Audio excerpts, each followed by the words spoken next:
What's up everyone, some guy here with another Line Sword video. Season 26, War number 8, we are versing against MNP. Never faced them before, I believe they are a Russian alliance.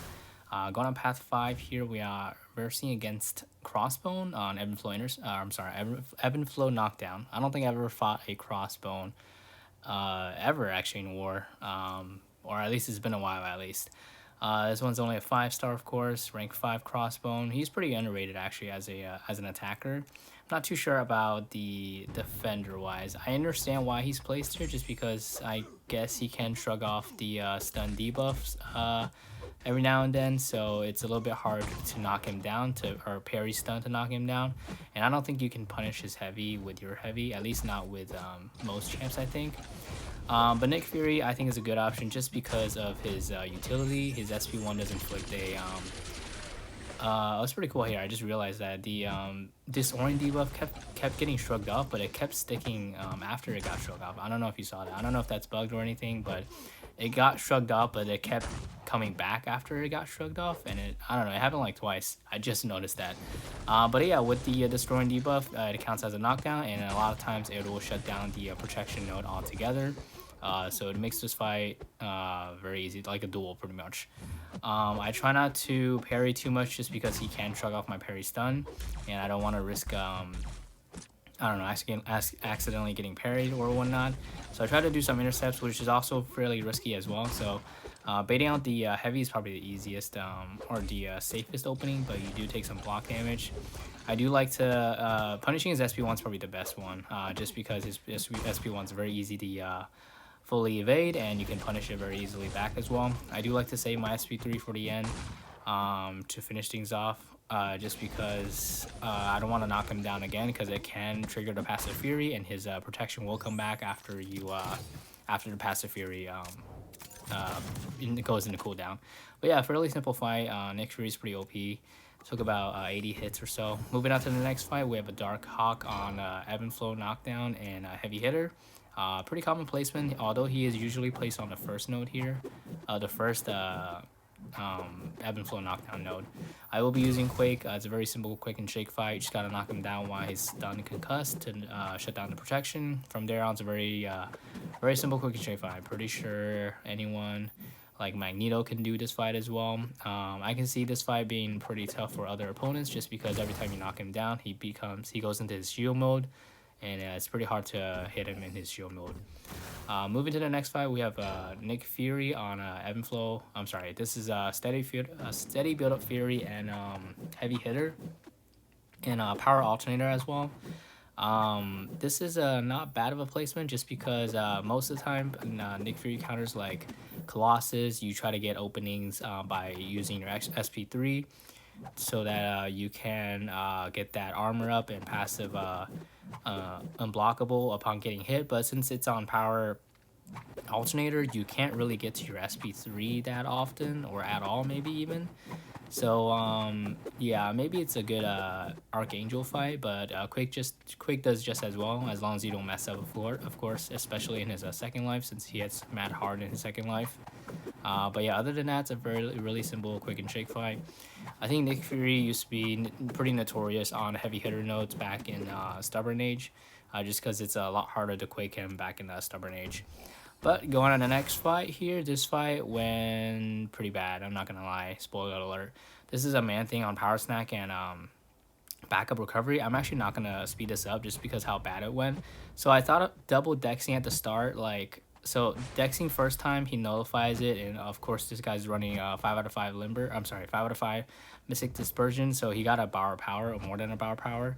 So I was trying to make him throw his SP1 during the cooldown, because his SP1 places actually buffs on you, which will trigger Power Snack again. So yeah, right now he throws the SP1, so it triggers Power Snack again. I need him to throw the SP1 again during the cooldown, so Power Snack won't trigger, but he just doesn't throw his SP1 forever. I think I baited for about 30 seconds in the beginning for him to throw his SP1, and I keep hitting into him, and then it gives him power, and then now I'm stuck in the corner, and he's got almost 3 bars of power. I actually parry again, it makes him into 3 bars of power.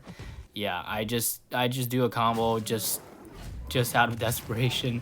I know it's not gonna do much or stop him from throwing his SP3, but It's something. I just well, finally he has less than a bar of power. I start quaking. Of course, I've got all these bunch of poison on me. I took an SP3 to the face.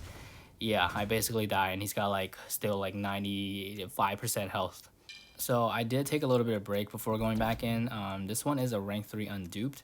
I just asked for advice just based on how to fight this, how to take on this fight. I've taken this fight before, and I've only done parry style, and this time I just want to do something different. Of course, it landed me in trouble.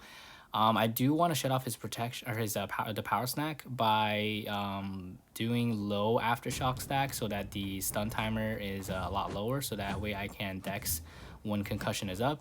I messed up here again, and I try to get some low stacks of aftershock, but his medium pushes you really far, so I can't really get a good parry after.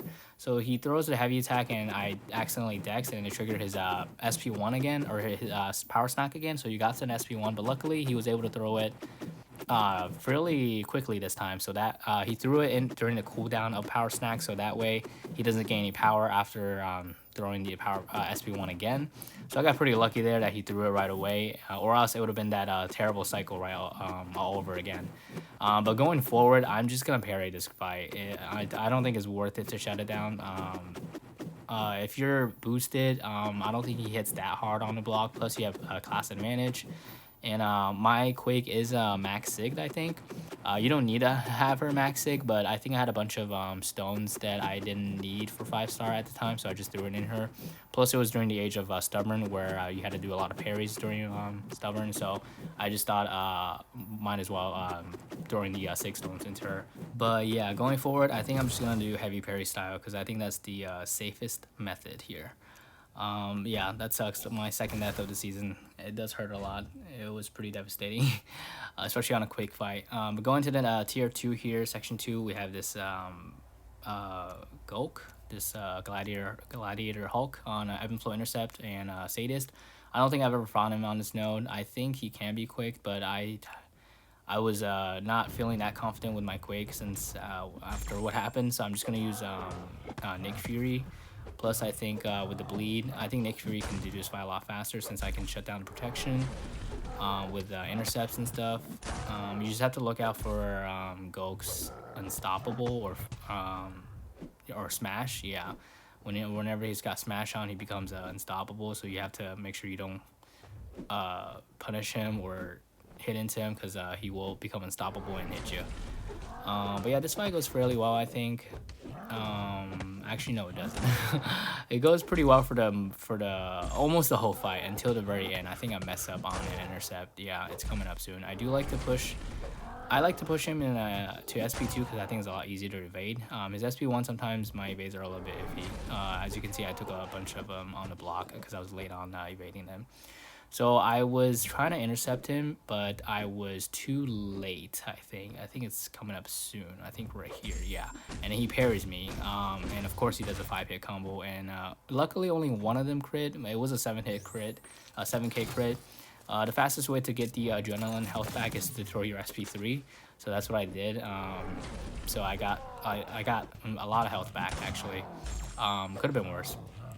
But probably should have just stuck to a safer method, but I don't know. I thought I saw the intercept, but I was wrong. But we're still doing pretty well here, still in first life. I don't think, yeah, we're still in first life, so we're good. Going on the next fight, we have a Immortal Abomination, surprise, surprise, on Ebb and Flow Intercept and Redouble Determination. I will just be using Quake, very easy Quake fight, unless you mess up, which I did, I think, a couple wars ago or last war, where I think I was late on a extra dex and then late on recovering from it, and I just got hit, and then the poison kind of took me down pretty low. I actually took a 5-hit combo, and with the poison it took me all the way down to like 20% health or something like that, right above Assassin's range. So, and that was against, I think, a rank 3 Abomination or Immortal Abomination. So that was a scary fight. So going forward, I think I just have to make sure I'm keen on my extra decks, make sure I'm not too late on them to get back into holding my heavy. Other than that, just make sure you don't drop your heavy, because if you do drop your heavy and you're hella boosted, it can trigger protect on him, since he is a large champ or extra large champ. And if you have double protection, since there's also protection from the node from ebb and flow intercept, you would have to intercept him to get rid of the protect global protect, because with the double protection he will take like the damage is reduced by 90%, which is a guaranteed timeout. So, and of course upon hitting him or making any contact with him, he has a chance to place a poison debuff on you. It's not very potent, but it's super long, so I guess it is kind of potent.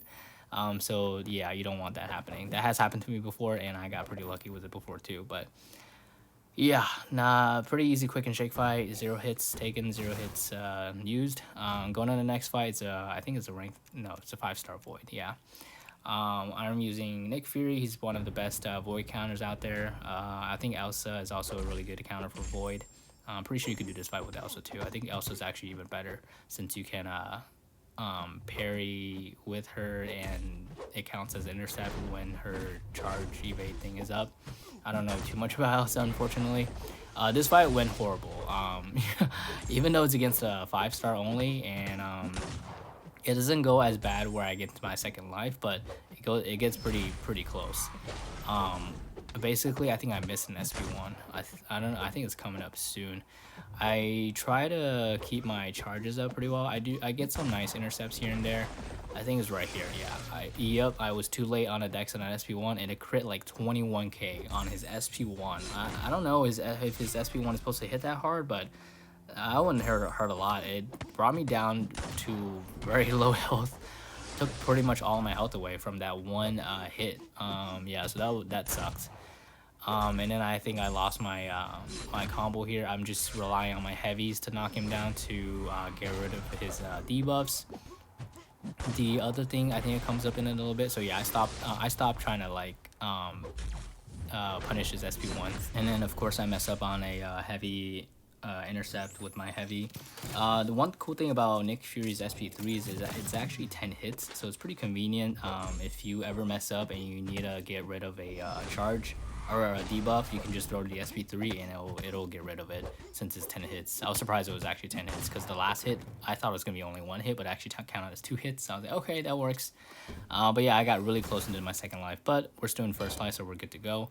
Next fight here, we have this Elsa on Vigorous Assault and Recovery. She doesn't regen. I think this is just a I don't know, diversity placement. I think she's better off on the earlier nodes, where you can't tell if a defender is, or if an opponent is using suicides or not, just because by the end of the war you'll know whether or not they're running suicides or not. But yeah, I'll be using Sorcerer Supreme. I haven't used her in forever in war. I think I've only used her a couple times actually in war.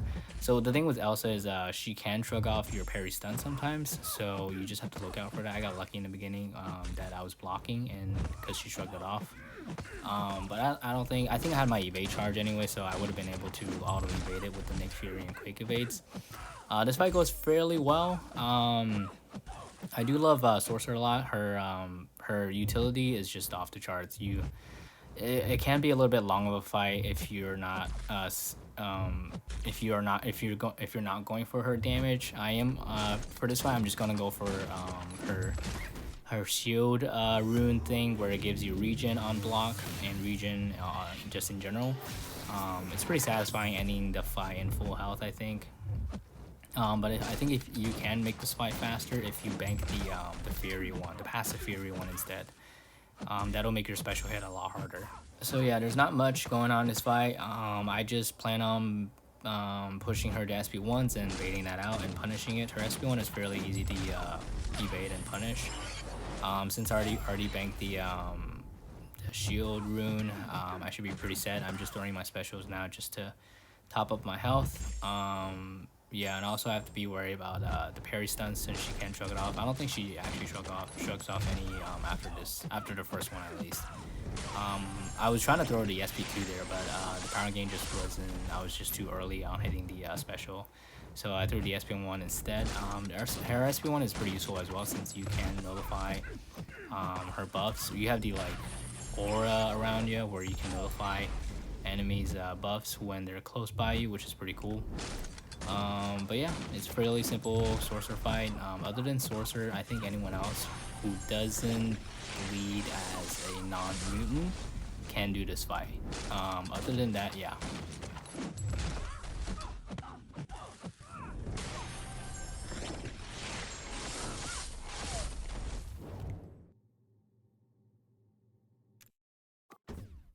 Alright, moving to the next fight, we have a Cosmic Ghost Rider at rank 3, unduped on Stunning Reflection, Polka Dot Power, and Stun Vulnerability. I will be using Sorcerer. It's a fairly simple Sorcerer fight, as long as you don't accidentally parry him since there's Stunning Reflection. Pretty sure you could do this fight with any champ, I think. Even Torch, since he doesn't benefit from the what is it called, the Protect Globo. You can pretty much use anyone who hits really hard to get him down. I like baiting his SP once. Oh yeah, right here I accidentally parried. I was trying to dash back, but I was too late on the dash back and I parried instead, so I took a bit of a hit there because I got stunned and he was basically going ham on me. But yeah, I do end up banking the regen rune, so I was trying to get some health back. But yeah, pretty simple fight. Just make sure you don't accidentally parry like what I did. His SP1 for me is pretty easy to evade and punish. His SP2 not so much. At least I don't have enough practice to do so. Pretty sure with some practice you could do it as well, but I just like punishing his SP1s more. Since I think Sorcerer's a pretty good fight, a good counter here, just because once you have the regen banked, she can take a lot of block hits since you'll be regening most of them back. And with this node, you are going to be taking a lot of block hits, at least for most champs, unless you can incinerate him. Oh, I guess that's why he's placed on this node, since he's immune to incinerate, and most people don't use attackers who has poisoned. Yeah, I guess that's why he's placed on this node. I actually didn't. I couldn't think of why he was placed on this node. But yeah, it's a pretty simple fight for Sorcerer. Very good counter for her. Alright, so moving to the next fight, we have this rank 3, I think. Stealth Spidey on Limber and Brute Force and Spry. I will be using Nick Fury with someone's White Magneto synergy or pre-fight. It makes this fight really easy. Although I don't do a good job to set up this fight. So you want to have almost an SP2, but not an SP2, so that way you can throw your SP1s back to back, so that way you can get more than 5 charges or 5 tactical charges to counter his evade, and then you can throw your combos more freely and to get another SP1 and just keep throwing your SP1s. But I just don't do it here. I just throw my SP1 too early here, so you're gonna see I'm gonna pay a little bit price because it does make the fight a little bit longer just because I did that there. So he's gonna gain power because of evade, because of the node. I forget the node. I think Spry. But yeah, and I can't hit him too much. But luckily with the White Magneto fight, White Magneto pre-fight, I can parry him infinitely, and I just try to hit him while he's stunned, although I do hit him sometimes when he's not stunned, and I do trigger the evade and then he gains power. So right here I'm getting a little bit cornered, but I was just got right below my SP2, so I'm able to throw it. I do like the bait how is his SP1s because it's a lot easier to punish, and yeah, a lot easier to fully evade and punish. I can fully evade his SP2, but I just don't want to risk it because it can hit pretty hard if you miss it. So I'm just going to take it on block. And so right here, I pretty much countered the evade, so I can just freely throw my combos in. So, and then get to an SP1 and then just keep the SP1 up. Just basically keep my tactical charges above 5, so I can just counter his evade all day and parry all day. So I should have just done that in the beginning, but I realized that later, that I was making a mistake. But yeah, he's pretty much down after I realized it. So yeah, not the best war for me, but we got most of the fights down. We did take the win for this war. I forgot to get the screenshot of the leaderboard for the season. But I believe we were at 15th place in Plat 2. So it's a good start there. So we do hopefully can win a few more wars so we can secure Plat 1 or get into Plat 1 at least. I have been a little bit busy, so I wasn't able to record wars or upload them as frequently. But yeah, thanks for watching. I'll see you guys on the next one.